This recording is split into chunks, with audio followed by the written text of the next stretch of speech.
Welcome to the Sales and Marketing Summit. I'm here with Joe Pullizzi, who is the guru of content marketing. Started the Content Marketing Institute, which is one of the innovators in thinking about how to use content to help market businesses. In other words, how businesses should use content to talk about concepts in their industry that are impacting their industry and how their applications or their corporate applications can be used. And so, Joe, welcome to today's conference. We're really excited to have you. You've also written a number of books about marketing and really have developed this whole Content Marketing Institute and content marketing trend in this industry.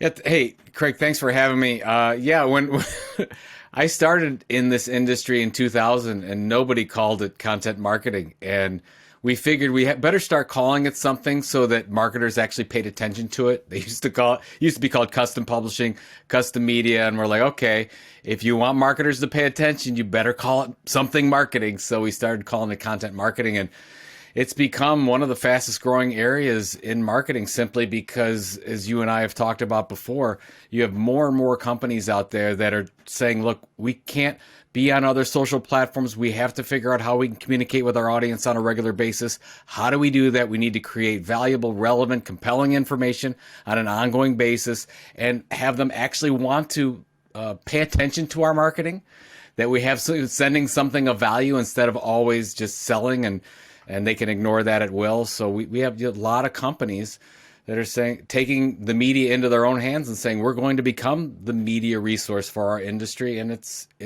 worked out pretty well, including for you as well.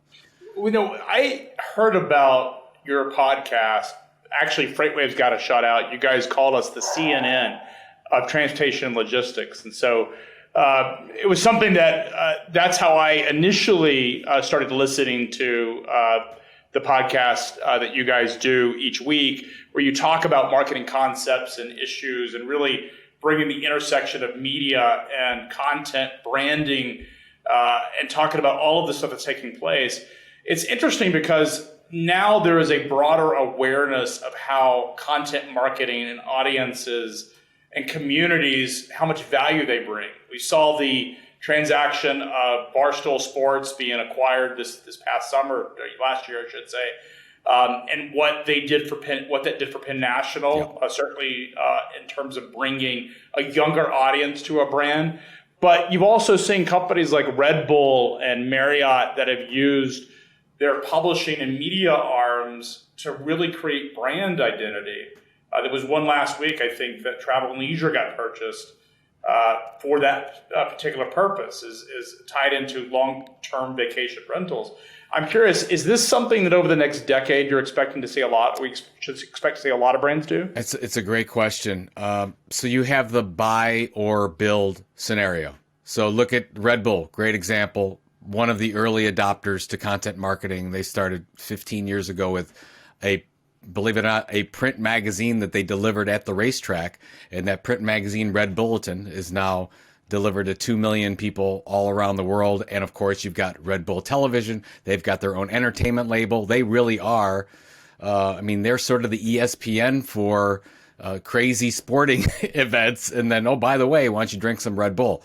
Now, they decided to build all their platforms. They brought in producers and content creators. And of course, that's fantastic. And most businesses do that.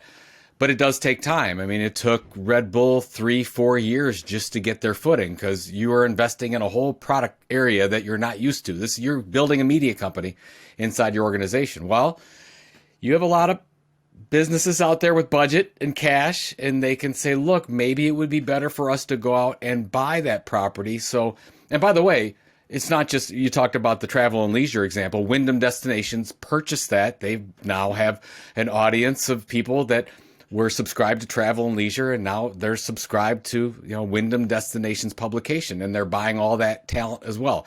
It's a great opportunity for them. But if you're saying, okay, well, how do we build an audience a loyal audience of subscribers, and how do we do it in a way that makes sense? You could say, okay, well, maybe there are some influencers out there. Maybe there's some YouTubers. Maybe there's some bloggers. Maybe there's some podcasters. It doesn't just have to be a travel and leisure type publication. There's all types of opportunities out there.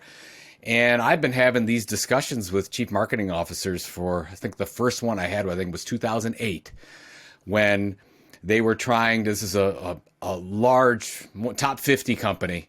The meeting was in Singapore, and they were saying, okay, well, how do we go and build a blog in every one of these content areas? And we said, it was that Robert Rose, my co-host on This Old Marketing Podcast, we said, well, you don't have to build it in every platform. You could actually go out and purchase it. Is there a media company available? So this is 12 years ago, and the chief marketing officer was like, what? Like, you can do that? Well, now chief marketing officers, VPs of marketing are out there. They're not surprised anymore. They're saying, oh, yeah, let's go out and purchase that. We've got plenty of money, plenty of resources. So let's go out and get that done. And we don't have to take 2 to 3 years to build that loyal audience. We can actually acquire that immediately. So I would say that if you're looking for a trend in 2021, you're going to see a lot of companies of all sizes acquire a number of media properties, from small influencers, entrepreneurs, to mid-sized to large media companies. And let's just face it. I mean, I come from media. I've been in media for 20 years. Most media companies don't have a lot of money. Who has all the money? Enterprises. They have the money, and then you just have to figure out, okay, how do we want to get that money? You bring your CFO in and facilitate that conversation, and it's happening all around us. And the multiples in media are oftentimes, particularly if you look at like technology multiples or brand multiples, is quite different than what media companies typically trade at, where they're trading at 6 to 8 times EBITDA. Yep. And technology companies are trading at multiples of revenue. Yeah, I mean, what you see a tech company that go for 2-3 times revenue, and you wouldn't be surprised at it. But if you look at a traditional media EBITDA, you're probably looking at, I would say you're right, 6 times. If you've got a regular digital subscription base and maybe an event marketing model, which has changed a little bit with COVID, but you were looking at more your 9 and 10 times EBITDA model, but nothing to break the bank. And then you have a lot of companies out there, especially these influencers, bloggers, podcasters, that have built a really amazing loyal audience, but they haven't figured out how to monetize it yet. So you could have a company, somebody listening to this might say, okay, well, that person has 50,000 subscribers that are my customers that I would love to purchase. How do you then value that? You might say you might value it at $3 a subscriber, $5 a subscriber. So you'd work on something, and we're seeing a lot of those deals done. I've done many of those deals where you just do it on a per subscriber basis if they're not generating any revenue yet. But you name it, the deals are being done however you want to look at it right now. Now, one of the things you've talked about is local newspapers. I mean, there's been this big issue of local newspapers dying in a lot of their communities. A lot of counties are actually losing entire newspapers where there isn't one serving that particular county across the country. But one of the things you've talked about is the fact that big brands should actually go out and buy the newspaper. Is that something that you think is going to happen? Do you think it's inevitable? It seems like one of the things I hear a lot about is, where do you draw the lines between a brand and a media business, and where are those lines meant to be blurred? Is there opportunity? How do you manage the conflicts of interest that may come up? Well, first of all, when I started in this business, I was in business to business media 20 years ago, and you didn't cross that line ever. There you had the church and state, you had editorial on one side, you had sales on the other, and we even went so far as when an advertiser came in our office, we had to make sure that the chief editor wasn't around. Like, you didn't want them to even talk to each other. It was crazy. We don't have that anymore, just so you know. There is nothing going. I mean, if you look at most media properties out there, now there's a continuum, right? There's better ways and worse ways to do it. But you have most organizations that their editorial team, if you're talking about branded content or anything like a Morning Brew or New York Times, a lot of those people are in the same room now, making the same types of decisions because they're all focused on, let's say, the e-newsletter product. So, yes, the editorial team has to have standards. I hope they do. and you can set some processes in place so there's no issues. But let's talk about the real question. Talk about newspaper opportunities. The reason why I think there's an opportunity right now is because there is a local news gap like I've never seen before. And anytime there's a gap, somebody comes in with an opportunity. So, I mean, I'm from Cleveland, Ohio.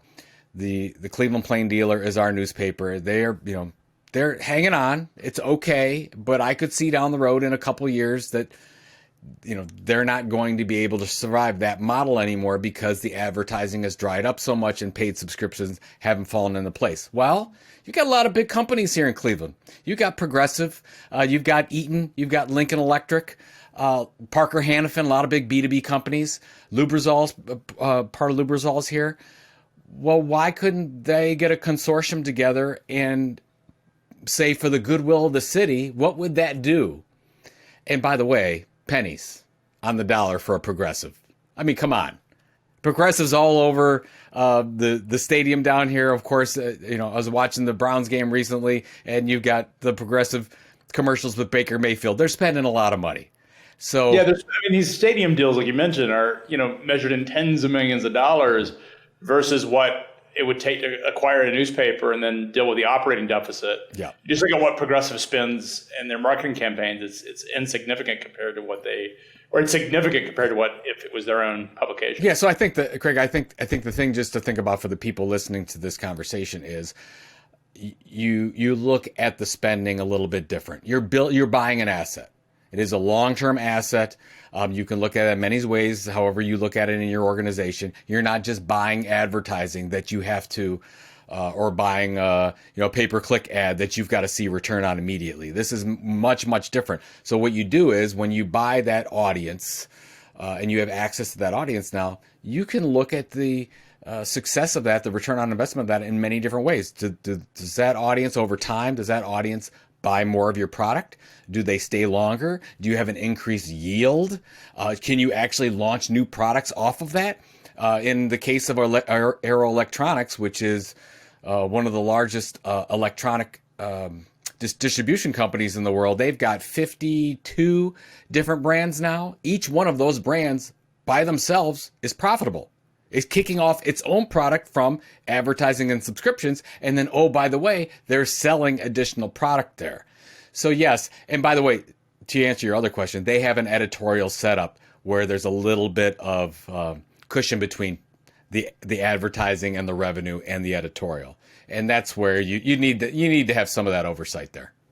Journalists, you still want, the thing that I've learned or seen is that typically marketing people versus journalists is a big difference in how they write, how they think and approach a story. And so journalists, you still want the ability for the journalist to write and tell the story in a way that is interesting and a more objective than perhaps a typical marketing person would approach the topic. Well, the difference is that I don't want to, I'm a marketer, so I want to put down marketers, but marketing folks. Yeah, exactly. But most marketers are coming at it where, what's my marketing goal? What do we need to accomplish? And that's all right. That's how we were trained in marketing. But if you are a journalist and you're thinking from that perspective, you're thinking all about the audience's needs. Okay, who am I talking to? How do I make that, help them learn something, get a better job, live a better life, something like that? And that's the difference. That's where we're talking about content marketing, where you really are focused audience first. And if you build a loyal relationship with that audience first, then you can sell them anything after the fact. Just keep delivering that value long term, and then you see the fruits of your labor, and you're not just going to sell them something immediately. Joe, one of the things that I see is a lot of marketing executives that we interact with, when they attempt to do content marketing, it becomes very obvious that it was written as a marketing piece. But when a journalist or someone who has a journalistic background writes marketing copy, it's a story that's much more compelling. Does it go beyond just that a marketing person has an end game and they're trying to drive a KPI, customer acquisition cost, or LTV to CAC? Is that what they're focused on, or is there something more fundamental in how a journalist or a content marketer would approach it? No, I don't know if I'm going to answer this the right way, Craig, but I think that the way that I see it is we've seen a fundamental shift in marketing, and we really haven't noticed how it's changed. And it's changed from the fact that not everyone out there has a content marketing strategy, but the most innovative companies have become media companies in front of our eyes. Of course, you've got Disney out there. They've been a media company and they're a product company. But if you look at Amazon, Apple, Google, look at all the big tech companies, they're media companies and product companies. So I believe that that's where we're going. Now, so what does that mean? That means that marketing first is audience first. You build that audience first and then market to that audience. So I think the marketing people and the marketing expertise you have in a company now is all about how do we market the content? How do we market the content to build our audience? You build a loyal audience over time and then monetize the audience from there. And I don't know of a better way. I mean, how do you create a better way of marketing when you're just delivering amazing, life-changing, life-altering information to your customer? So it's That's it. building the audience first, right? It's getting the audience and the community engaged, constantly engaging them with topics that they care about, how to make their business more successful, more profitable, solve these issues. That's when they give you permission to then market to you. Is that how someone should approach it or think about it? Yeah, I mean, if you look at, I call it the subscriber hierarchy. And it's a good way to think about it because a lot of us are, we're all working on social media, trying to figure out our, connections, our fans, our followers. And especially with all the stuff that's happened recently with social media, what we've learned is that we don't control any of our connections, any of our followers on social media. Those are all owned by the big tech, big social media companies.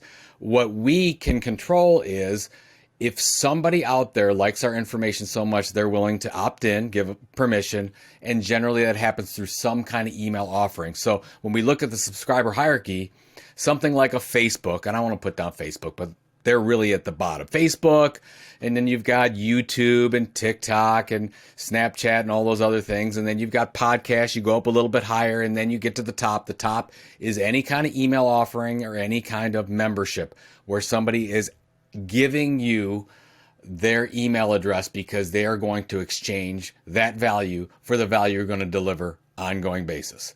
So that's what I would look at. Anybody's getting into this, I would say, okay, how do we move up the chain and get those connections from social media moving all the way up so they give us opt-in permission? Because when you get opt-in permission, now you built an asset.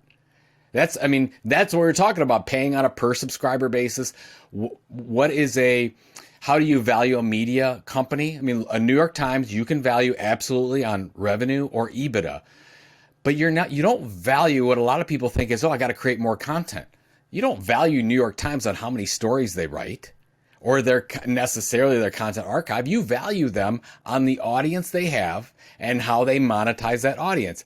By the way, that's really no different than any other company out there. We just look at it differently.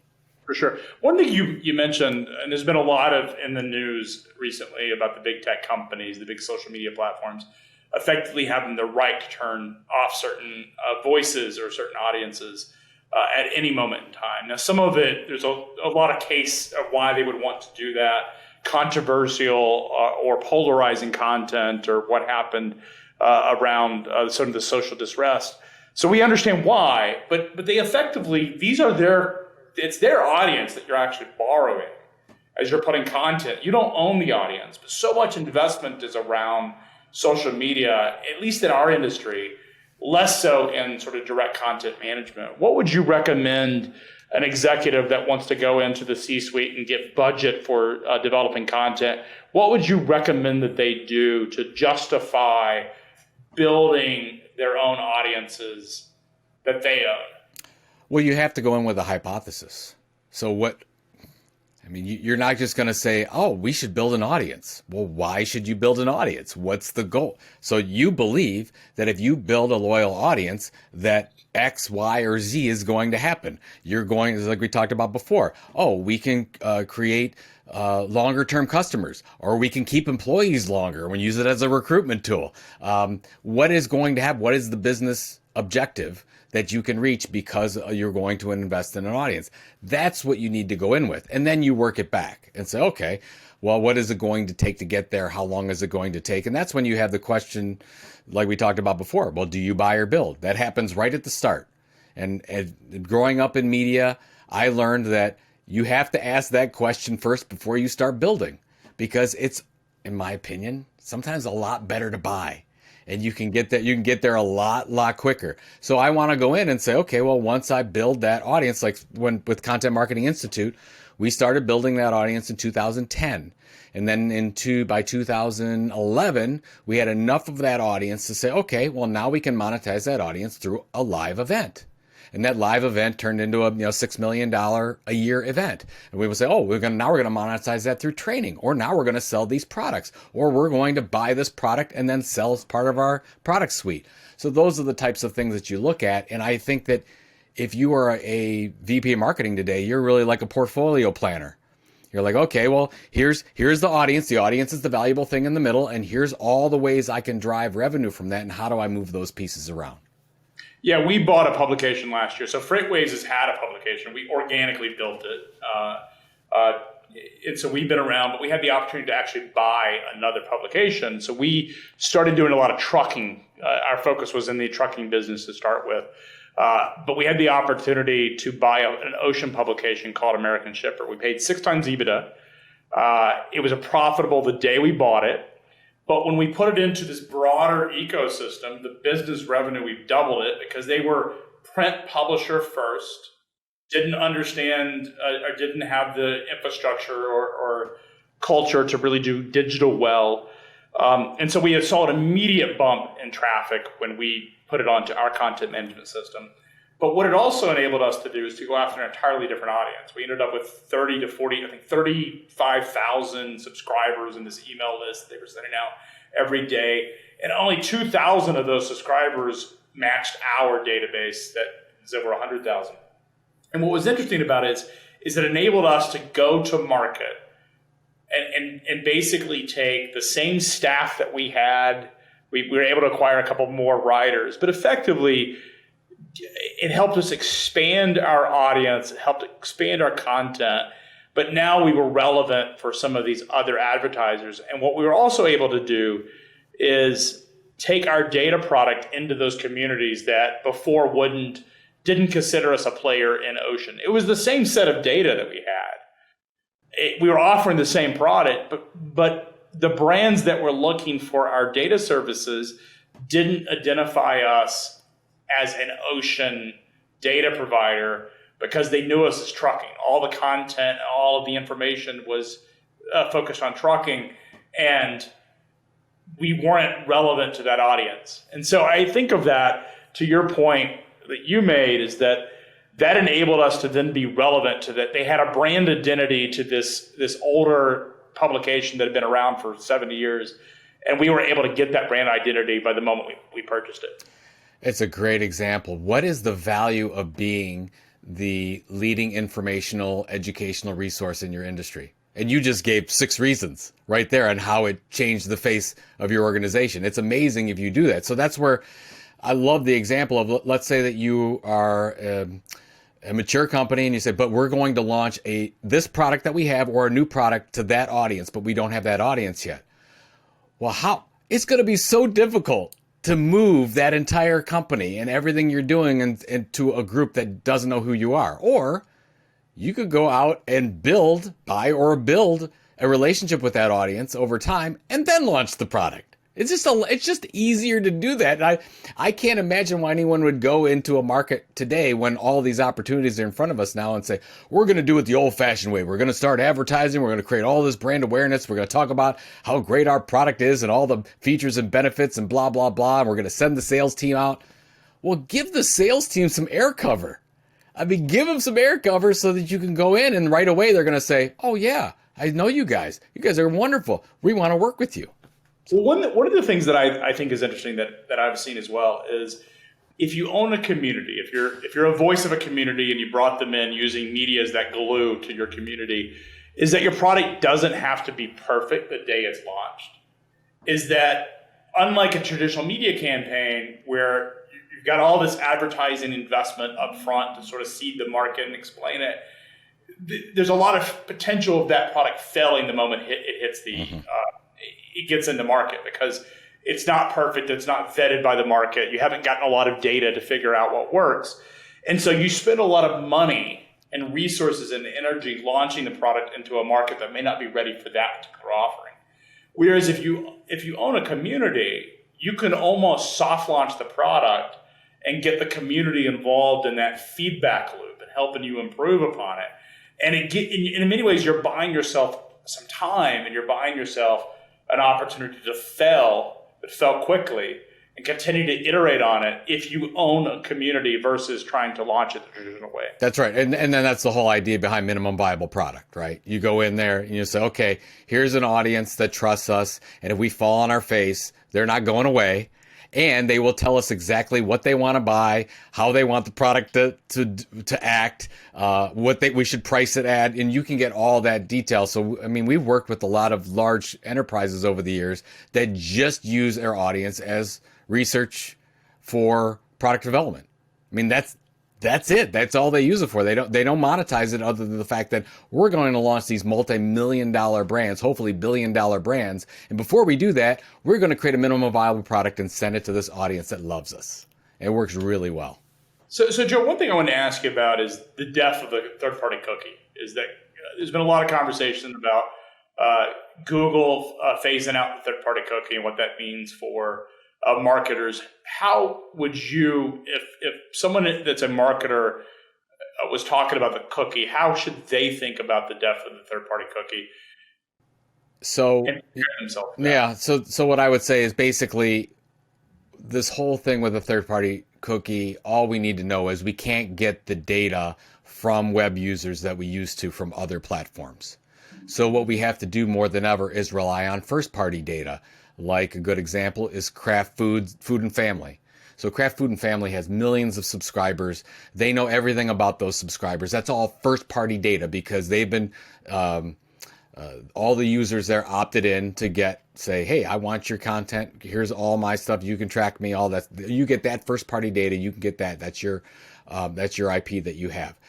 That is becoming so much more important right now because we can't advertise, we can't do programmatic and get the data that we used to. And we used to combine that third-party data with first-party data, and we'd have a really good idea what's going on. Well, let's just say third-party data kind of going away, kind of much harder to get now. What do? We have to build direct relationships with consumers. Well, how do you get direct relationships with an audience in this day and age of all this content clutter out there? You better have something to say. And you better have something to say on a regular basis so they will allow you this data in exchange for that wonderful information. So Joe, I'd like to get a few more minutes. If you have a C-suite executive, a CEO or a chief marketing officer sitting in front of you, and they had to prioritize a couple of initiatives for 21, what would those be? First of all, let's just talk about strategy. I would make the decision with your team whether or not this is something that makes sense for your business, because in a lot of cases it doesn't. Like I would say if you're going to only go halfway and test it out a little bit and see what works and you're not sure, probably not for you. Like you really do have to have some true believers coming in there and say, look, we want to do this because to do it right, you have to do it consistently over a long period of time, as we've talked about, to make it work. So first of all, is this something that's going to make sense? Okay, let's say you agree, look, we want to try something, we believe it, we are going to give it a long enough leash to make it successful. Great. Do one thing to one audience. Don't boil the ocean here, folks. Just do one thing. So that could be a podcast to a very particular audience you're trying to target with a very particular objective. Do that, and do that for 12 months and to put some real marketing behind it. And then if that works, you'll learn, and then maybe you can launch something else. What hurts to see, Craig, is when people, they get the passion, they get the fever for content marketing, and then they just do everything at once. And they say, okay, we're going to do the mini web show. We're going to do 2 podcasts. We're going to do the blog. We're going to do this thing on TikTok. We're going to try Discord. So they're doing all kinds of stuff. Well, it always fails when you do that, because you cannot be jack of all trades, master of none. You have to really focus on being great at one thing, learn what you're good at, listen to your audience over time, and then move forward. Just like Red Bull Media House didn't become Red Bull Media House by doing that. How did they do it? They started with one print magazine to a very focused audience. And then they turned into 15 years later. Now they're, Red Bull Media House that's probably worth $1 billion all by itself. So I would look at it that way. Go deep, but be simple with it, and do the one platform, one audience, consistently over time. Commit to at least 12 months, and then you'll learn enough to take your next steps. The other thing I see is a lot of people, like you said, they try it for a few months. They're not getting the response that they expected, because this is a very slow grind. This is a marathon, not a sprint, and it takes a while.